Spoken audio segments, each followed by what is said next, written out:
बिस्मिल्लाहिर्रहमानिर्रहीम, अस्सलाम वालेकुम। अगर मैं आपको ये कहूँ कि अमेरिका दुनिया की सुपर पावर नहीं रहा तो आप शक में मुब्तला हो जाएंगे। लेकिन ये वीडियो देखकर आपके पैरों तले ज़मीन निकलने वाली है। और ये क्यों हो रहा है?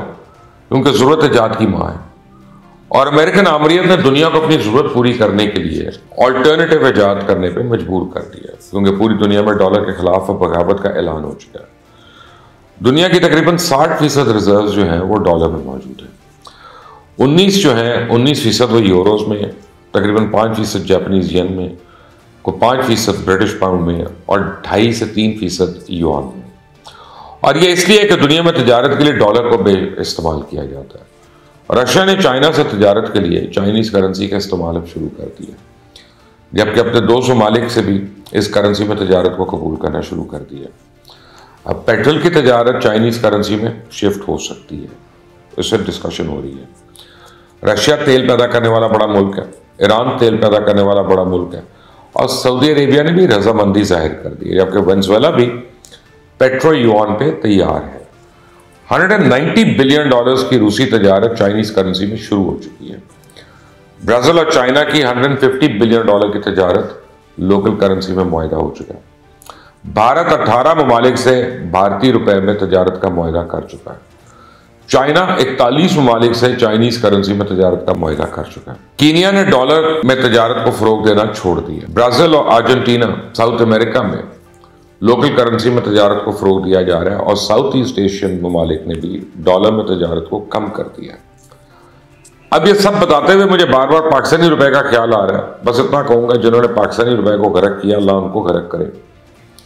बहरहाल बात करते हैं अमेरिका की कि अमेरिका का बुरा वक्त क्यों चल रहा है। दुनिया के ममालिक ने डॉलर को बेचना शुरू कर दिया, तो डॉलर का अंजाम क्या होगा, ये वीडियो देख के आपको समझ आएगी। इंटरनेशनल कवानीन के मुताबिक अगर किसी मुल्क की मईशत 2 क्वार्टर्स तक GDP ग्रोथ मनफी रहे तो रिसेशन शुरू हो जाता है। अमेरिका में हो गया। अमेरिका में हर 5 में से 3 लोग ये यकीन रखते हैं कि अमेरिकन मईशत रिसेशन में। लोग तेल बचाने के लिए गाड़ियां कम चला रहे हैं। 1980 के बाद सबसे ज्यादा महंगाई रिकॉर्ड की जा रही है। हाउसिंग इंडस्ट्री डाउनसाइजिंग हो रही है, उसकी प्रोडक्शन कम है।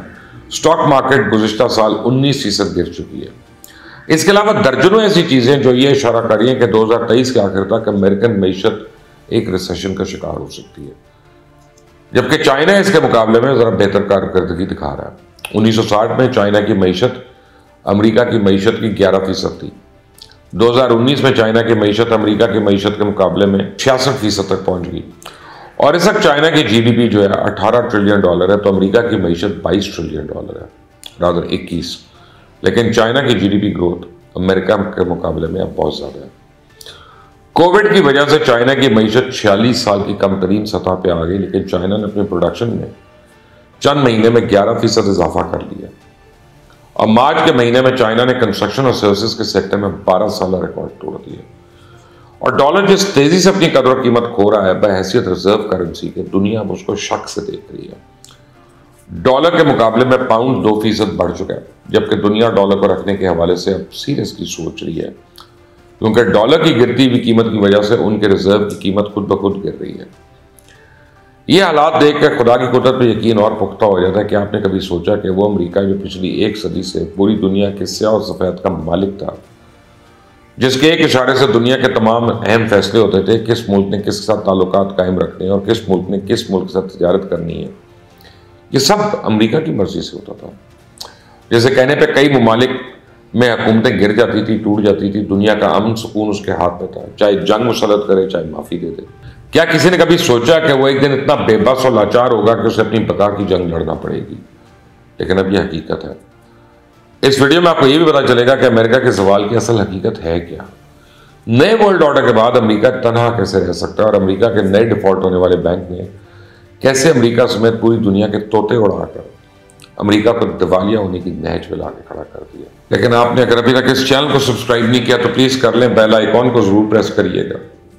पिछले कुछ अरसे में अमेरिकन मईशत पे काफी कठिन वक्त गुजरा है। अमेरिका के कर्जे तारीख की बुलंद तरीन सतह पर पहुंच चुके हैं और अमेरिकी माहिरीन मईशत यह खदशा जाहिर करें कि अगर बर वक्त इकदाम न उठाए गए तो अमेरिका का दिवालिया हो सकता है। अगले चंद महीने अमेरिकन मईशत के लिए बड़े खतरनाक साबित होंगे। मार्च 2023 के आदाद शुमार के मुताबिक अमेरिकन कर्जे जो है 31.4 ट्रिलियन डॉलर्स की हद अबूर कर चुके हैं, जो सिर्फ एक साल में 1 ट्रिलियन डॉलर तक बढ़े और आज से एक सदी पहले तक सिर्फ 408 बिलियन डॉलर्स थे। दुनिया भर में सोने को करेंसी के मुतबादिल समझा जाता था, जबकि अमेरिका के सोने के रिजर्व जो 17 बिलियन डॉलर के हैं उसके कर्जे से कम है। मार्च ही के महीने में अमेरिका को एक और बड़ा झटका लगा। अमेरिका के दो बड़े बैंक्स दिवालिया हो गए, जिनमें एक सिलिकॉन वैली बैंक और दूसरा signature bank. Silicon valley bank का तो हम शुमार अमेरिका के बड़े बैंक्स में होता है। उसका अंदाजा आप इस बात से लगा सकते हैं कि जब ये बैंक बैंकरप्ट हो रहा था तो इसमें 175 बिलियन डॉलर्स की रकम मौजूद थी और ये बैंक दुनिया की बड़ी बड़ी टेक्नोलॉजिकल कंपनीज को कर्ज की सूरत में रकम देता था। अमेरिका में बढ़ती हुई महंगाई की लहर और शरह सूद में इजाफे की वजह से बैंक दिवालिया हो गया। यह हालिया तारीख का सबसे बड़ा मौशी बहरान बताया जा रहा है, क्योंकि इसके डिफॉल्ट होने के बाद यूएस सेंट्रल बैंक की तरफ से अमेरिकन बैंक्स की 318 बिलियन डॉलर्स तक उनको कर्जा देना पड़ा ताकि अमेरिकन इकॉनमी को सहारा दिया जा सके और पूरे मुल्क में गैर यकीनी सूरत हाल को खत्म किया जा सके। अब इस बैंक के डिफॉल्ट होने के बाद जापान के बैंक्स में 7% तक शेयर्स मुतासर हुए। जर्मनी जैसे बड़े मुल्क के बैंक्स के शेयर्स उनमें 10% कमी आई है और इंडिया जैसी सैकड़ों बिलियन डॉलर की मईशत भी उससे मुतासर हुई है। इंडियन स्टॉक एक्सचेंज में लोगों के एक ही दिन में 10 लाख करोड़ डूब गए। इससे आप अंदाजा लगा सकते हैं कि अमेरिकन मईशत इस वक्त तक किस हद तक सवाल पसीर है। और ये बात तारीख में दर्ज है कि जब किसी मुल्क की मईशत सवाल पसीर होती है तो फिर पूरी तहजीब सवाल पसीर होना शुरू हो जाती है। अमेरिका की तबाही के दो बड़े सबब हैं। पहला सबब अमेरिका के खारजी और दूसरे दाखिली खतरात हैं। इस वक्त अमेरिका के दुश्मन पूरी कोशिश कर रहे हैं कि अमेरिकन सामरियत को शिकस्त देने के लिए इकट्ठे हो जाए और इस हद तक में लगता है वो कामयाब भी हैं। चाइना और रशिया की बढ़ती कुर्बत इस बात का एक बड़ा सबूत है। एक वक्त था ना कि माओ ज़ेडुंग जोसेफ स्टालिन को मिलने के लिए रशिया गए थे, तो माओ ज़ेडुंग को एक मुलाकात के लिए एक गेस्ट हाउस में कई घंटे इंतजार करना पड़ा, लेकिन अब वही रशियन प्रेसिडेंट चाइना के साथ सैकड़ों बिलियन डॉलर की तजारत कर रहा है। 2022 में चाइना रशिया के 10 बड़े ट्रेड पार्टनर्स में शामिल हो चुका और 3 साल पहले रशिया और चाइना ने यह हदफ रखा था कि आने वाले 3 सालों में तजारत का हजम 200 अरब डॉलर तक इंक्रीज करेंगे और पिछले 1 साल में चाइना और रशिया की तजारत का हजम 30% बढ़कर 190 बिलियन डॉलर की हद अबूर कर चुका है। अब दिलचस्प बात यह है कि यह रकम रशिया की पूरी यूरोपियन यूनियन की होने वाली तजारत के करीब पहुंच चुकी है। चाइना की कुल तजारत 2022 में बढ़कर तकरीबन 6.3 ट्रिलियन डॉलर तक हो चुकी है, जो कि 1 साल में अमेरिका से 7% ज्यादा हुई है। अमेरिका का तजारत हजम चाइना से कहीं कम यानी 3.5 ट्रिलियन डॉलर रहा। इससे आप अंदाजा लगा सकते हैं कि अमेरिका किस हद तक मुस्तकबिल करीब में एक मुआशी पस्ती का शिकार हो रहा है। चाइना और रशिया के ब्लॉक में अब वक्त गुजरने के साथ साथ दूसरी बड़ी जो इकोनॉमीज है वो भी शामिल हो रही है।